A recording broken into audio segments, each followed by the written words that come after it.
It's ProRevenge time, and today we've got a story about an employee that dares have ProRevenge on a boss at work that's mean to them? Well, we'll get into that one shortly, but first, upstairs neighbors were too loud, so I returned the favor. The couple who lives above me parties every single weekend until like 3 a.m. Loud music, people stomping around, yelling, the works. I work early shifts, so this has been ruining my sleep for months. I've complained to the landlord multiple times, but nothing changes. I've knocked on their door, asking them to keep it down, but they just ignore me. Last Saturday, they were at it again. Some house party that sounded like a herd of elephants. I finally snapped. Sunday morning at 6 a.m., I decided to do some spring cleaning. I moved all my furniture around, vacuumed every room twice, played music while I worked, not super loud, but definitely audible. Around 8 a.m., I hear pounding on my door. It's the guy from upstairs, looking like death warmed over, asking if I could keep it down because people are trying to sleep. I said, "Oh, I'm sorry, I didn't realize sound travels between apartments. I'll try to be more considerate in the future," with the biggest smile on my face. He just stared at me for a few seconds, then walked away. Their parties have been much quieter since then. Fight fire with fire, as they say. If for whatever reason people like this don't care the inconvenience that they're causing others until they themselves have to be faced with the same predicament. So at least you got them to stop or quiet down the parties, as you mentioned in your post. Acrobatic Passion 622 replied, "Had this same issue a few weeks back, but the party was 3 buildings away in the lane next to mine. Called the cops on them. Barely took 10 minutes for the cops to arrive. Asked me which building the noise came from. Once I showed them the building, dude whipped out his baton and charged in. Could hear the screams and crying from the same distance. Never had issues with noise again since then so far. Indian cops. They whoop first, ask questions next." Also, hey everybody, my name is Brendan, and if you guys enjoy these pro-revenge videos, it would be amazing if you like the video or comment it down below if you're listening to our podcast. Now then, our next story is cheating spouse. Not my petty revenge, but a friend of mine's. When she found out her partner was cheating, she put an AirTag in his car and would schedule deliveries for shopping from Uber Eats whenever he was alone with his mistress to disturb their fun. She would play dumb, saying she had ordered odd bits for dinner and had forgotten to say when her partner would quiz her about it later. She did this for a couple of weeks until she had enough money to leave, but put itching powder all over the bed. Loosened the water overflow on the washing machine so it would leak, and put ants in his underwear drawer with sugar water just before she left him. I don't see her as often now because she moved 100 miles away, but I never want to get on her bad side. As for her partner, he supposedly had to move to a smaller house, but I haven't seen him since, and my friend blocked him on everything. My friend does now have a wonderful new fiancé and baby on the way, so at least things worked out for her. You will find zero sympathy for cheaters here. You go get 'em, girl. Film a Couple commented, "Years ago, I knew a gal that rubbed fiberglass insulation all over her husband's underwear. I heard first person that it was very bad." And OP replied to this, "Ouch, that sounds very uncomfortable. Guess she was getting them back in the place that made them think cheating was a good idea." Our next story is, "My college roommates and her friends would eat all of my food, so they ate brains. I was in college full-time and working full-time, so I had little time to meal prep. I would make enough meals for a few days and store them on my designated shelf in our shared dorm fridge. I'd come home from a very long day and just want to eat and relax, but I'd almost always have no food left. 9 times out of 10, I'd actually walk into them eating my meals. They'd even have the guts to say how good it tasted, and they're sad there wasn't more. I've asked over and over to stop eating my dang food. Nope, wouldn't listen. So I went to my parents' house and made a lot of spaghetti. Good spaghetti, knowing they would most certainly eat the whole thing. Sure enough, I get home to my dorm after a long day, and these 3, not even my roommates, girls are standing in the kitchen eating my spaghetti, and the huge bowl is almost gone. The one girl says to how much she loves it and wants to know how I made it. Straight-faced, I tell her that it's a common meal we make on the farm. We go to the butcher and get head cheese. That's the meat in the spaghetti. She was confused, total city kids, and didn't know what head cheese was. I answer, "Well, it's pig brains. It's really good, isn't it? That's what most of my meals are made from." She throws my bowl of spaghetti down and runs to the bathroom, puking everywhere. The others took off out of the dorm running too. This is how I ended them stealing my food, with such sweet, petty revenge. Nobody touched my food ever again, nor did they talk to me. Win-win. Also, the meat was not head cheese brains. It was pork sausage and very lean beef mixed together to resemble cooked pig brains. Edit. Alright already. Sheesh. Head cheese is not brains and everything, but in my family we just use that term as all-encompassing. Every family has things like that. That's one of ours. Lighten up. I truly wish this wasn't true. I would have been a lot happier and ate better.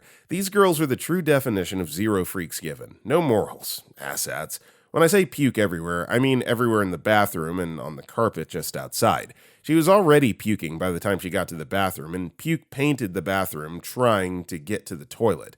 Thanks for all the comments. It's been fun to read your stories, too. Well, I suppose if you can get revenge on somebody without actually tampering with their food and just metaphysically making them think that they ate something disgusting, that's just as good, and your conscience is a lot clearer, I suppose. That measurement, 3411, replied, reminds me of the time I threw a potluck dinner. One girl came and, of course, didn't bring anything. Again. After, she remarked on how good the meatballs were.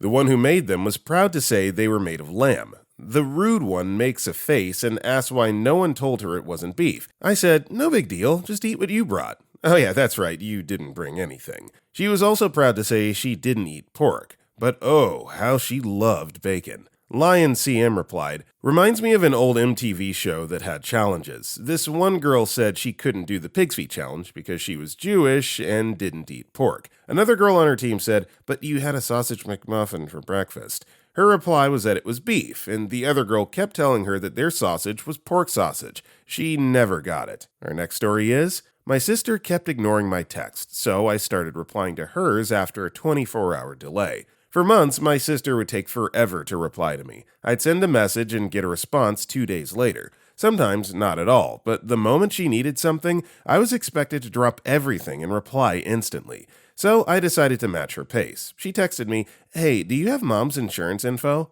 I waited 24 hours, then replied, oops, just saw this. Want me to still send it? She asked if I could pick something up for her while I was out. I responded the next day with, sorry, I would have if I'd seen this earlier. I didn't say anything about it, just kept the 24-hour delay going every time. And funny enough, she started replying to me a little faster after that.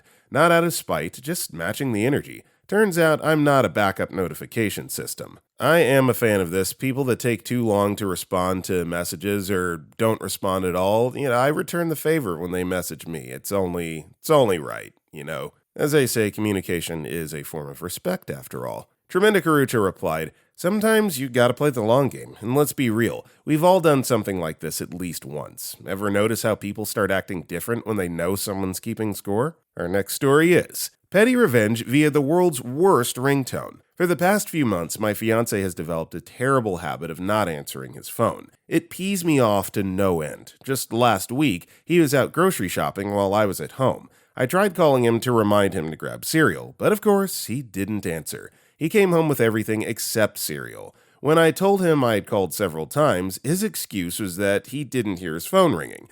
Mind you, this is always his excuse, yet when anyone else calls while I'm standing right there, he always answers. I decided, F this, I'm getting him back. So I snuck his phone while he was outside smoking and recorded myself singing, very loudly and horribly off-key. Lovebird, oh lovebird, this is your baby. Pick up the phone, baby loves you. Then I set it as his ringtone. The next day, while he was at work, I waited until his break. I know he always goes outside to smoke with a bunch of other guys during his break. I called him over and over until he finally answered. He picked up and said, where the heck did that ringtone come from? And who the heck is that singing? God, that's terrible. Ha ha ha! I just said, well, it was me, baby boo-boo, and it got you to answer the phone, didn't it? All his work friends are still giving him heck over it. He said they laughed at him for 2 hours straight when it first happened, and that his new nickname at work is Baby Boo-Boo. Needless to say, he changed his ringtone, but he's answered the phone for me pretty much every time I've called since then. Mission accomplished. This is beautiful, a beautiful disaster in the most wholesome possible way, and I hope that even though he changed his ringtone, he didn't delete it. That's something that you can tell your kids about one day. Bodran777 replied, Reminds me of the annoying ringtone I set for my phone just to annoy my wife. It was a clip from the Seagulls song from Star Wars Bad Lip Reading. At first, it was funny, then it got aggravating. Then my wife and I took a trip to New Orleans for Mardi Gras. The morning of the parades, I had my phone plugged into the alarm clock to charge. It so happened that song was also my alarm tone, because it was annoying enough for me to not sleep through. Unknown to us, the last hotel room guest had cranked the alarm volume to max setting. Blasted through those tiny speakers like a cannon blast, right next to my ears. I don't think I've moved as fast as I did to shut that noise off. My wife finally came to rest on the far end of the room by the window, looking like a scalded dog.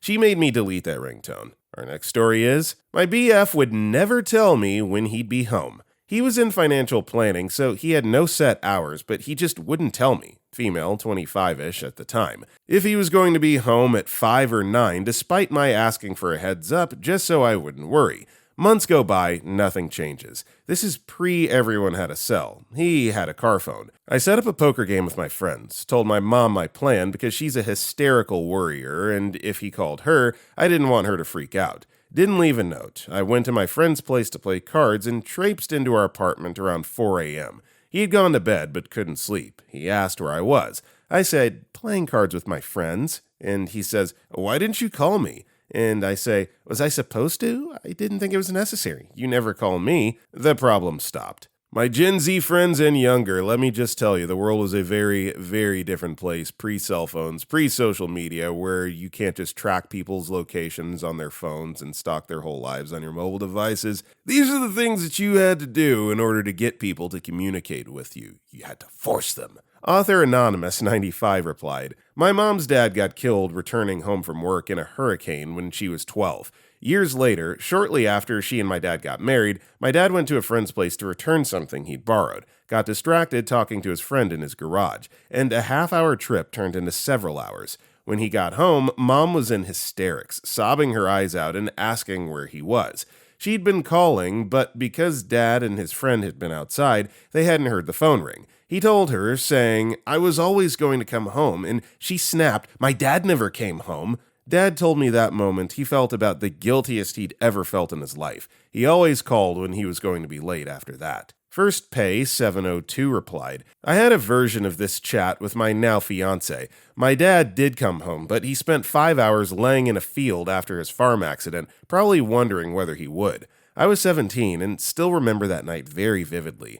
My partner had gotten much better at alerting me as to his movements and understands when I need to make a life check. Our next story is, steal from me while a guest in my home? Enjoy the fallout. This happened many years ago. I was young, married, and pregnant. The perfect trifecta for social ostracization. Most people felt I'd married up, as my husband came from money and had a good job, which meant that, unlike most young married people, I had a beautiful home and nice things. Just about everyone my age was either in college or still in high school. Most of the people I knew who were married and pregnant were much older than me. I was having a hard time. Naively, I initially tried to make and maintain friendships with people my age or a little younger. This was a problem for so many reasons, not the least of which being that when you're young, lonely, and have nice things that most other young people don't have, you can draw the wrong kinds of friends. I developed a friendship with a girl who was finishing up her senior year in high school. We'd gone to the same school, and she was a freshman when I was a junior. We had some friends in common. She started coming over to my house and hanging out. One evening, she asked if she could bring a friend over to the house with her for dinner. I said sure. At one point that evening, my friend's guest asked to use the restroom. My husband and I explained where it was, but didn't escort her, trusting that she'd find it herself. She walked around the counter, ostensibly in the direction of said bathroom, and came back shortly after. The night ended with no clue on my husband's part or my part that things were about to get crazy. About a week later, I couldn't find a pair of earrings I wore on my wedding day. My husband bought me a pearl and diamond necklace and earring set as a wedding gift. We tore the house apart looking for them to no avail. My husband said that I must have set them down somewhere and forgotten, but we'd eventually find them. I was anxious about it, but I knew the last place I'd had them was at home. We also hadn't done any major deep cleaning or vacuuming, so I knew they had to be around somewhere. A few weeks went by, and I suddenly noticed one of our checking accounts that we set up as a business account for my husband when he was contemplating starting a side hustle was massively in the negative to the tune of almost $1,000. Most of it was overdraft fees because we didn't keep much of a balance in that account. I immediately called my husband and told him that we had a large negative balance in that specific account.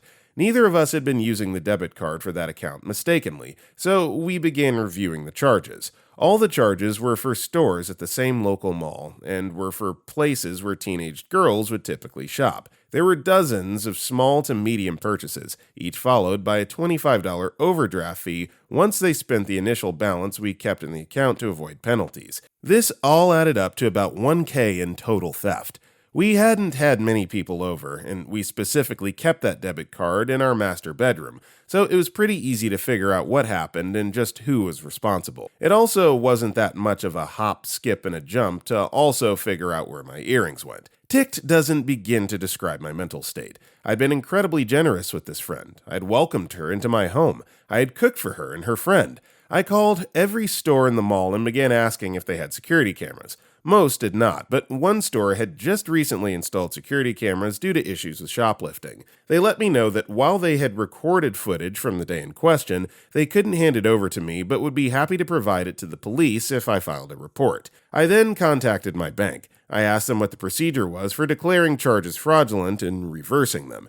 They indicated that an investigation would need to take place and that I had a limited amount of time to make that decision before I permanently assumed responsibility for those charges. They also made it clear that the overdraft fees would not be reversed unless I declared the charges were fraudulent. I did more digging. $2,000 in theft was the cutoff for felony charges. My earrings were worth approximately $800. We had about $1,000 worth of charges plus overdraft fees in the checking account. So I contacted my friend and let her know the horrible news that someone we'd had over at the house had stolen from me. I explained to her that my pearl earrings from my wedding had gone missing and that someone had stolen a debit card we kept upstairs in my master bedroom before running up charges at the mall. She seemed very sympathetic and said that was just terrible. I then told her a very nice little white lie, that we were going to pursue felony charges, since between the earrings, the charges at all these stores, and the mini overdraft fees, more than $2,000 worth of theft had occurred. She was quick to chime in with the information that she was pretty sure there would be no way to prove who'd used my debit card, as the stores at the mall I'd mentioned didn't have security cameras. Bingo. Thanks for confirming what I already knew. That's when I helpfully supplied the information that one of the stores had just recently installed security cameras and that they were preparing to hand it over to the police once I filed a report. She got extremely quiet and said she had to go. Not so surprisingly, she called me back shortly after and asked if she could come over. She showed up within 30 minutes, not only with my pearl earrings and debit card, but also a small diamond ring I inherited from my great aunt that I had no clue was missing. I never wore it and primarily held onto it for sentimental reasons. She had a very well-rehearsed little explanation. She hadn't stolen anything from me. Her friend snuck up my stairs into my bedroom and stole some of my jewelry and my debit card under the pretense of using my bathroom. When I pointed out that clearly she knew about the theft and yet said and did nothing, she began crying, arguing that she was in a difficult spot and didn't want to betray her friend. Clearly, I didn't qualify as a friend. She confessed that there were multiple others involved in the shopping spree at the mall, including her. She seemed to be quite content to participate in racking up charges on my checking account along with her friend, despite claiming she hadn't stolen from me. I was honestly devastated by the near loss of sentimental pieces of jewelry, which I felt incredibly fortunate to have back. This made it easy for me to shut down her attempts at emotional manipulation. I made it clear in no uncertain terms that as far as I was concerned, whatever happened next was up to them and that I had no problem seeing them all charged with felony robbery. 2 of the 4 involved were 17, but the others were 18, so felony charges could have been a pretty big deal. I demanded all the names and the parents' contact info and made it clear that if I didn't get it, I was going to the police. I called the parents and informed them of what their little angels had done. I also informed the parents that I would provide their children with the opportunity to repay the full balance of what they charged on my checking account, plus the overdraft fees. I made it clear that this was a time-sensitive offer that expired with about a week of buffer time in terms of the deadline to file fraud with my bank in case they failed to follow through. Needless to say, the parents were horrified by the behavior and extremely grateful for my offer. It was quite satisfying to know that the four of them had to get jobs and work long hours over the next few weeks in order to pay me back. At one point, my former friend tried to question me about the amount they owed, claiming it seemed like way more than what they spent and not fair. I took great pleasure in explaining how they racked up overdraft fees that the bank refused to reverse unless I filed fraud claims. Their little shopping spree had cost them about 3 to 4 times what it would have if they just used their own money. My former friend also tried to ask for more time and insisted it was too hard to pay me back in such a short period of time. I took great pleasure in asking her point blank why I should trust them or take any risk on, given their recent actions. That shut her up pretty quickly. Ultimately, I received all my jewelry back and was repaid for all the charges plus overdraft fees. I never spoke to any of them again. Amazing, really nothing to add here. Hard lessons learned, and I think that OP handled this about as well as you possibly could. Well done. Queen of Hack and Whack posted, I'm glad the parents reacted the way they did. Here's my story. When my twins were about 12 years old, we had gone away for the day. When we got home, I noticed that stuff in my laundry room was messed up. I had supper to get, and so did not question it further. The next day, I couldn't find my CD player. Noticed a few other things out of place and started seeing more stuff out of place. I opened the cabinet over the washing machine and the booze was gone. Fifths of vodka, whiskey, rum, and a bottle of cachaca, a booze from Brazil, firewater. I called police. 2 cops took a report. Nothing happened. I was worried about the booze, figured it must be kids, and worried about finding them dead in the woods from ETOH overdose. So I called the police back and asked for one special cop to respond. He did, and together we pieced out who. It was the snot-nose across the street, 15-year-old, family POS. Another kid, Bobby, was also involved, and I knew the mom very well. He has some of the booze hidden in his barn. We had the mom, stepdad, and cop over to talk to the kid. Sat him in the corner and questioned him. He spilled. The snot-nose had forced a window open, took the booze, and carried it to Bobby's house, hid it in the barn with Bobby's help. We pressed charges against Snotnose. He was arrested. The next day, Snotnose's dad knocks on our door. I welcome him in, send my kids upstairs, and the dad offers to pay us for what his kid did so I can keep him out of jail. Nope, sorry, Dad. Kid needs to own up and pay the piper. No, that won't help your kid, and it teaches my kids that Mommy and Daddy can buy their way out of trouble. Not happening. The father was not happy. About 2 weeks later, there is a B&E at a package store in the village center. Guess who got caught? Again. Our next story is, boss wants to be mean to me? I'll throw a party without him. I, 18-year-old female, work as a custodian for an elementary school. I recently just graduated high school this past May. Yippee! And got hired for this job at the beginning of my senior year. At the start of my employment, things were going good. My boss, the head custodian of the school, was very nice to me, and it seemed like we were going to get along well. But it wasn't until January of this year when things took a turn. I'm not sure why, but my boss totally flipped on me and started to treat me like garbage. He constantly berated me, accused me of not doing any work during my shift, which was not true, and gaslit me into believing that all the other staff in the building hated me, which also wasn't true, told me to get over it when I asked for time off to grieve over a pet who suddenly passed, and much, much more. He even went as far as trying to prove I was a horrible employee to the principal of the school in an attempt to get me fired, but she thankfully dismissed his claims and sided with me since he had no real evidence. It's a long story that probably deserves its own separate post, but with all this being said, the way he treated me, among other things not related to work, really started to take a toll on my mental health throughout the latter half of my senior year. My grades started to slip and I got really depressed, but I refused to quit due to familial pressure, needing the money for college and the flexible hours the job offered me. Fast forward to now, and I'm still working with this absolute piece of garbage over the summer.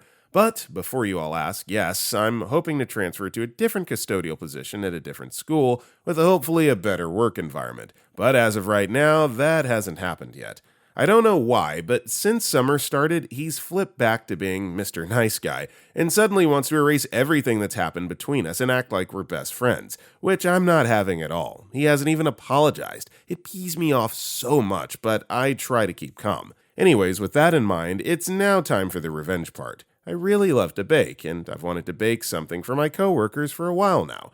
My coworkers are all really nice to me, and I felt they deserved a little treat for all they do. However, if I brought a treat into work, I would have had to share it with my boss too, which irked me. But luckily for me, this week he was going on a camping trip with his family, so this was my time to strike. I picked one of the days my boss was gone and told myself I was going to make a dessert and bring it into work then. But that's not all. I decided to take it a step further. The day before I was going to bring in a treat, I sent a text message in our work group chat. A group chat with my boss in it. I informed everyone on the chat that I was planning on bringing in a dessert the next day, and if any of them wanted to bring something in as well, they were free to. My coworkers delivered. Everybody brought something. I had coordinated a giant dessert party. I also picked the one day of the week that teachers and other staff were allowed to be in the building, so I got to share my baking with just about everybody who works at the school except my boss. The best part is that, since he's camping somewhere with no cell service, he didn't see the messages coordinating this until he got back. So when he leaves his camping trip, he's going to see that everybody had a party without him. He should be back at work from his camping trip in 2 days, so we'll see if he brings it up then, but I think this was a success. Yeah, very well done. I would love to read a follow-up, a sequel to the story to see how this petty, mean man of a boss responded. Tremenda Karucha replied, "That sounds like the sweetest form of justice, and I'm already picturing your boss's face when he returns to find everyone else having dessert without him. It's a masterpiece of passive-aggressive joy."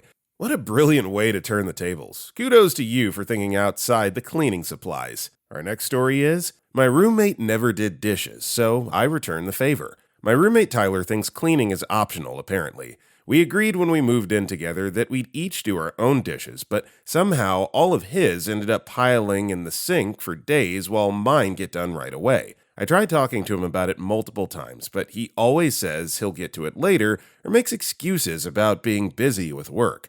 Meanwhile, I can't even use the kitchen because there's moldy food everywhere and it smells disgusting. Last month, I decided I was done being the only responsible adult in this apartment. I bought paper plates and plastic utensils just for myself and put all the real dishes away in my bedroom. Every time Tyler used something, I would immediately take it to his room and leave it on his bed. It started with just a few cups and plates, but after a few weeks, his room looked like a disaster zone. Dirty dishes everywhere, food stuck on everything, and it smelled terrible. His girlfriend came over and saw the mess and was horrified. That's when he finally cracked and asked what was wrong with me. I told him I was just following his cleaning schedule and that he could have his dishes back when he learned to wash them like an adult. We have a chore chart now, and the kitchen actually stays clean. Yeah, I can't even stand living in my own filth, so to have a roommate or co-inhabitor that is just so filthy, you've absolutely got to play hardball and make them see the big picture and clean up after themselves. That's just gross. Broad Respond 2205 replied, he absolutely wanted you to break down and do his dishes, then got upset when it didn't work. OP replied to this, exactly! It felt like he was playing the long game, waiting for me to give in and clean up after him, but I hit my limit. Not my job to parent a grown man. Glad it backfired on him. Our next story is Revenge on Cheater. This was nearly 20 years ago. My pal discovered her husband of 20 plus years was cheating on her when one of his mates phoned her and told her all about, including name and address of the woman. When she confronted him, he admitted everything and moved out.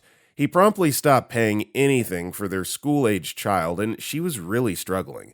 It was common knowledge that his new woman didn't work and was on benefits, and my pal was told, quote, he had a new family to look after. In his eyes, her 4 kids were now more important than his own child. That's how despicable he was, and his attitude just destroyed the kid he dumped. It was after this that somebody reported the woman for benefit fraud. Having a high earner move into her home as a partner has to be declared. And when asked how they knew he had definitely moved in, they replied that he was getting his bank statement sent to her house, which is basically a gold standard in terms of a paper trail. An investigator was sent out immediately, and a few days later, the cheating ex phoned my pal, all upset because the DSS had stopped all the woman's benefits and she had promptly thrown him out. Funnily enough, my pal didn't take him back. And when his abandoned child got married, she didn't even invite him to the wedding, far less walk him down the aisle. Who on earth could have phoned the DSS? Could it have been a fellow civil servant who knew exactly what evidence was required to make the official wheels move fast? Did my pal know such a person? Couldn't possibly say. A few years later, pal was settled and building a new life and much happier. Yes, I wonder just the way that this story was told, who possibly could have called and exposed this fraudulent behavior? I guess we'll never know. Our next story is neighbor's adult son's girlfriend. Our neighbors let their son and girlfriend move into the upstairs apartment above their garage. She keeps feeling the need to come over into my yard and tell me what her views are on everything I'm doing. I mow my yard 3 times a week because I love my grass. She came over to tell me to stop putting weed and feed down because it's going to give her newborn kid cancer. She told me I need to stop grilling out because the charcoal smell comes over to her yard, and she's a vegetarian and she has nightmares about the animals that were murdered so I can eat. I have 2 diesel cars and she told me I need to sell them and get electric. She hates my solar panels on my storage building out back because they're not responsibly produced and destroyed the earth. So today I dug a huge pit in the yard, wrapped a whole pig up in leaves, and I'm smoking it all day, night and tomorrow. I invited them over for dinner and made sure to let them know I will have plenty of leftovers that will go to waste if it's not eaten. Needless to say, she came over, acted a huge fool, screaming, yelling, and just bat crap crazy. I just uploaded the full 6-minute video from my camera system to our neighborhood Facebook page so everyone can see what I've been talking about. I, for one, am going to follow up on this post, get that link, and check out the video myself. It's not every day that you get to see this kind of crazy. Tart Resident replied, "Find a local poultry farmer and get some chicken crap and put in your yard and tell her that you're going green and wait till it rains. The smell is horrendous. We put it in our hay pastures because it's cheaper than chemical fertilizer. Just know, a little goes a long way or you'll burn up your grass." Our next story is, don't disrespect my nurses. When I was 22 and a new paramedic, I worked at a service based in a small hospital. I tried to spend some of my time between calls in the ER, orthopedic clinic, or day surgery helping out and getting practice with my skills. I developed a good working relationship with the nurses who were 100% female. I tried to do the things like linen changes so they could have a break. I was also a reliable coffee delivery service with no delivery fee. They helped me by letting me practice my skills and teaching me different things. One day, we had a patient who was in to have his cast removed. Apparently, he was a new resident to our country. I welcome immigrants. Both of my parents immigrated. This gentleman, however, did not wholly embrace our cultural views on women's equality. I believe he grew up in a place where women's rights were trampled by religion and laws. I don't support misogynistic beliefs, no matter how grounded they are in a culture.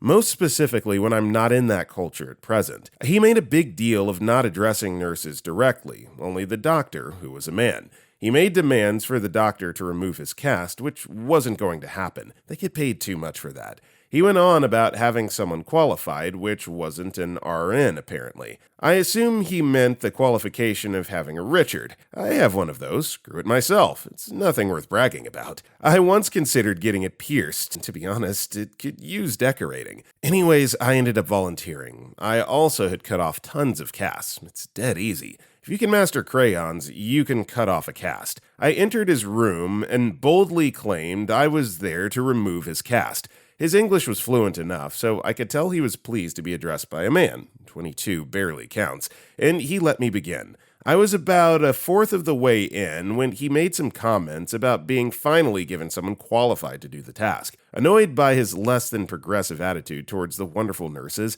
I said, without even looking up, "I don't know what you mean. I drive an ambulance. This is my first time doing this." He made some noises of protest and voiced his fears I would hurt him. So I stopped and asked him, "Would you like me to get a qualified woman to come do it?" He apparently liked that idea less and let me continue. I was dying with the effort not to grin. He had a palpable anxiety the whole time. The cast saw doesn't even cut skin. It tickles. Edit. Thank you for the awkward, kind stranger. It really is a damn shame that there's still places in the world that see things this way from such a primal point of view. Ladies, you're amazing. You're smarter than us guys. We all know it. And, you deserve your flowers too. That's ridiculous. Nana Ikeson commented, "I have one of those. Grew it myself. It's nothing worth bragging about. May just be my favorite line this week. Well done, sir. Some heroes wear cast saws." And OP replied to this, "The only things I brag about are my balls of steel. I often get asked, why does it sound like a couple of ship anchors clanging against each other every time you walk around?" Our next story is, Petty driving revenge gone wrong. I just dropped my dog off at the vet for testing and was on my way home. I was at a light that I could turn left on once traffic was clear. I saw a car coming, getting ready to turn into the same two-lane road. Because I'd almost gotten hit a couple times at that light from people jumping lanes, I decided to wait.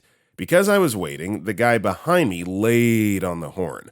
When I went, it was at a casual speed because freak you, now I'm not in a hurry. He got close behind me and flashed his lights, then swung in front of me and slammed on his brakes. Not sure if he was trying to get me to hit him or get someone else to hit me, but dang. Then I tried to change lanes a couple times, and he kept doing it until I was almost at my turnoff. After the adrenaline is down, I found it almost funny. Be richer to me, then getting mad to get that energy back? Jerk. Yeah, like road rage, I really don't understand it. It's like all you're doing is putting yourself and other people in danger by doing things like this. To do what? To prove what kind of point? Who cares? Q10 Jello 3137 replied, I had an a-hole in a big truck do this to me. I was turning right onto a 4-lane road and pulled into the lane he wasn't in.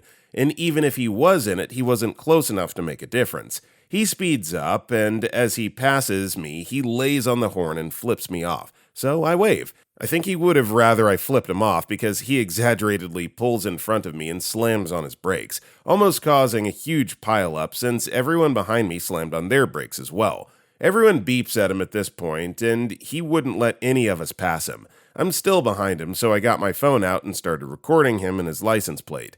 He scurried off to an exit ramp after that, and all because I had the nerve to turn right like the road was his or something. He's really lucky no one got hurt. Our next story is, rude boyfriend that reads newspaper in my face. About 20 years ago, boyfriend and I would sometimes enjoy eating breakfast at those restaurants where you can read the daily newspaper for free. It was good and cheap and perfect for the young couple we were. Thing is, boyfriend liked reading the newspaper while eating, which I get. We didn't have a subscription at home, so it was a nice occasion for him. But sometimes he would also hold it up, so I had it straight to my face, not just having it open beside his plate. Now, I had told him multiple times I found that rude, but he did it anyway. So one time I had enough. His attention being taken by the newspaper, and the newspaper over his plate providing the perfect cover, I made my way to his bacon. I ate one slice out of pettiness. He didn't even notice. I told him back in the car, and I told him I'd do it again if he continues being rude. From that day, he always read his journal only beside his plate. This is low-key kind of funny. It's like, okay, if you want to do this, and you're not just obstructing my view, you're obstructing yours as well, so I'm going to steal your bacon, literally. National Teach 402 replied, you didn't raise your voice or make a scene. You just stole the bacon like a polite little assassin and made your point with precision. That's petty with flair. A fork speaks louder than words when wielded correctly. Our next story is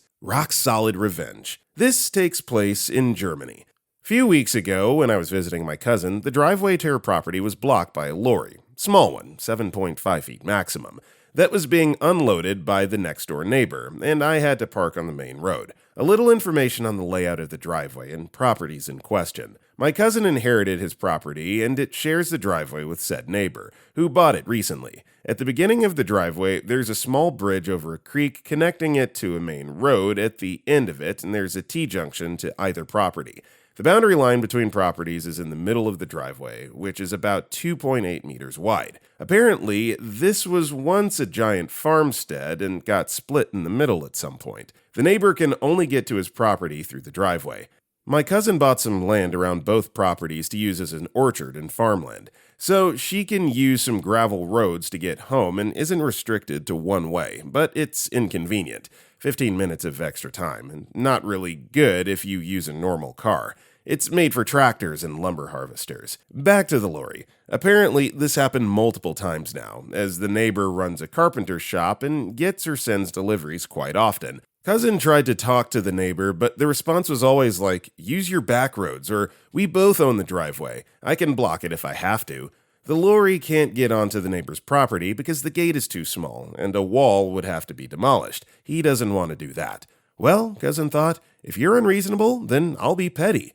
Remember the little bridge over the creek? Well, it's really little and not made for lorries. So a few days ago, she got a sign prohibiting any vehicle over 3.5 T. maximum car height in Germany, to pass over it, and blocked it at the end with a big boulder so a standard lorry, 2.55 m wide, couldn't get past it. She left a gap of about 2.1 m, enough for normal cars. The neighbor now has to unload the deliveries on the main road. Almost no traffic there, but much farther away. He tried to talk to my cousin in very unfriendly terms, but she was having none of it and will keep the boulder there as long as she feels like it. It's on her property after all, and access is still possible, so it's not against any law. The cherry on the cake is that the neighbor owns a Dodge Ram, which is apparently too wide to fit through the gap, so he has to drive his wife's car. This is what you get for not compromising and being a team player, and now you are the one that is solely inconvenienced. Great revenge story. Tremenda Karucha replied, "It's annoying when someone won't budge, but blocking access like that feels like a smart way to stand your ground without breaking any laws. Probably satisfying to watch them deal with their own stubbornness." Our next story is, make assumptions and rude comments, have fun being understaffed. I started working part-time at a gym at the beginning of last month. Most of what I'm hired to do is check people in at the desk, make protein shakes, and answer phones and emails.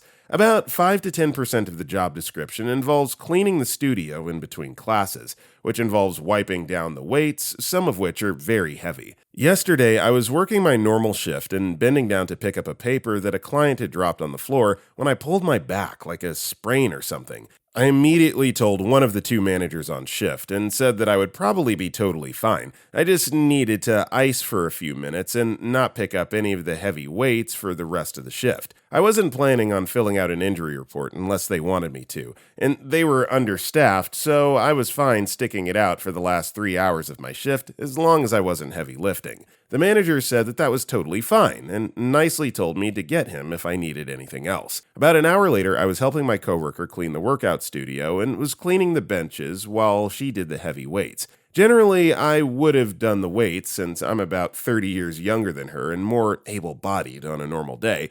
However, she was more than capable, and she's cleaned them many times. The other manager on shift walked by the fitness room, gave me a dirty look, and asked me to switch to do the weights, and made some under-the-breath comment about not believing that I was making my coworker do it. Then she walked away without listening to my explanation about my back. I chased after her and said that she was right, and I definitely was too injured to do the assigned job she had given me.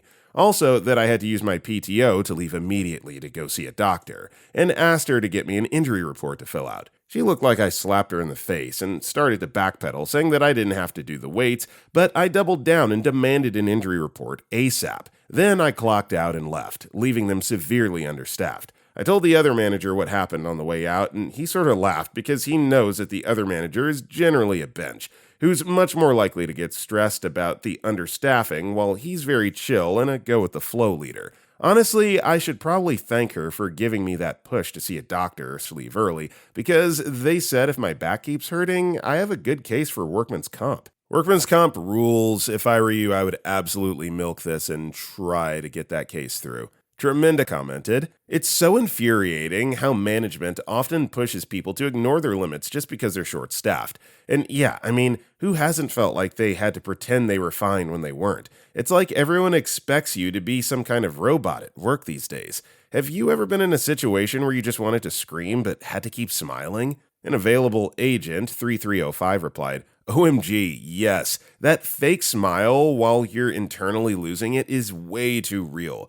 Jobs really be expecting you to break your back and say thank you." Usual Outrageous 222 said, "I had to have my gallbladder removed towards the end of 2023. I was working at a shop doing general cleaning, biohazard cleaning, reception. I had to climb on ladders to clean high places, get on the floor to clean baseboards, move heavy equipment without assistance, etc.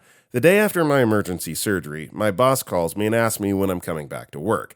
I tell him I need a few days off to recover and I'd let him know. He told me if I wasn't back by the next day, don't bother coming back at all. So back to work I went. 2 days after the emergency abdominal surgery to remove an organ. The day after I went back, he came in and berated me for not cleaning high enough, low enough, and asked me if I even want this job. I tried explaining that he knew I'd just had surgery and I physically couldn't lift my arms that high while balancing on a ladder, and I couldn't get on the floor and back up or move the heavy equipment. He told me, quote, "My wife had her gallbladder removed and was back to work the same day. I saw her at a company party the next month and she asked me how I was doing. I told her I didn't know how she managed to get back to work so quickly after her surgery. She looked at me weird and said, 'I've never had a surgery like that, and if I did, I certainly wouldn't be back any less than 2 weeks after.' I quit right after that. They tried to ask me to come back a couple months later, and I told them unless they were raising my pay from $15 an hour to $20 an hour, that wasn't happening. Nope. Our next story was petty to an old boss. Warning, this involves deaths, me dying. I work in healthcare. Okay, this happened a few years ago when I worked at a family-owned nursing home. My uncle was on life support following a triple or quad bypass. I can't remember. What led to him on life support was an infection they didn't catch until too late. Now, my aunt wanted all her family there and called me at work to come to the hospital that was 2 hours away from me and say goodbye. So I go to my boss and tell her what's going on, and her reply to me was, quote, "It's just an uncle." Well, I ended up getting fired for not wanting to commit fraud for her and got a job at the local hospital a few years later. A few years into working at the local hospital, her uncle is dying from old age and she's outside the door of his room. I look at her and pat her on the shoulder and say, "It's just an uncle." And I walk off and go do my charting as I was the aide taking care of him. Eesh, that's dark. Yeah, I really don't have anything to add to that. Let's jump into the comments. The Blitz01 replied, "I took some time off work to go to my grandmother's funeral in another state. I had to show her obituary to my supervisor to get bereavement leave. Another supervisor remarked that she didn't think a grandmother was a close relative. I wasn't quick enough at the time, but I've often thought I should have asked her if she thought a mother was a close relative, because my mother's mother was dead and my mother wanted family close to her." Our next story is, that time I got in trouble for violating the company's social media policy. So years ago, I worked for a company that had a SaaS product, but my team was the on-premise team that would install it on customer servers who paid extra for the service, while other teams had multiple other teams supporting them, QA, DevSecOps, etc. We were basically on our own to containerize the SaaS product into something portable that could be installed at customer sites. So one afternoon on a particularly hard crunch, my coworker and I have a pizza delivered. Anchovy, jalapeno, mushrooms, and pepperoni. Something only a couple of Sicilians could love. It was going to be a 12-hour day, so we decided to eat lunch at our desks while we hunkered down. There was one single slice left, and my coworker gave it to me. I wrapped it up and put it on a place for my 5 p.m. snack time. 5 p.m. rolls around, and it's gone. I look in the trash, and there it is, with a single bite out of it.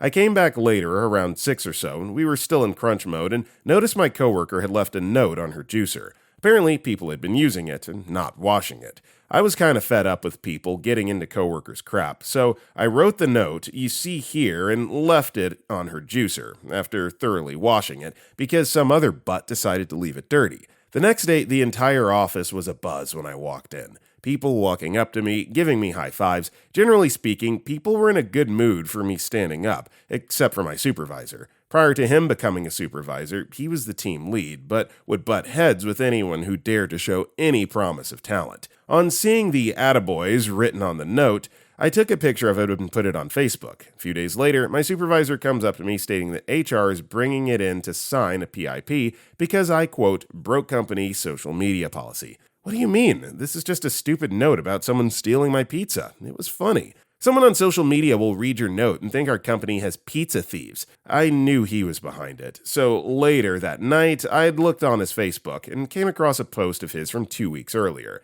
I hate nepotism at my company. I had the freaker dead to sights. HR brought us both in for our PIP meeting. He went on and on about what a bad idiot I was and how he had all this evidence of that. In my pizza note in my hand, I held a manila folder. I didn't lead on with what was in the manila folder, but I remained silent the entire time while my supervisor laid his case out to HR.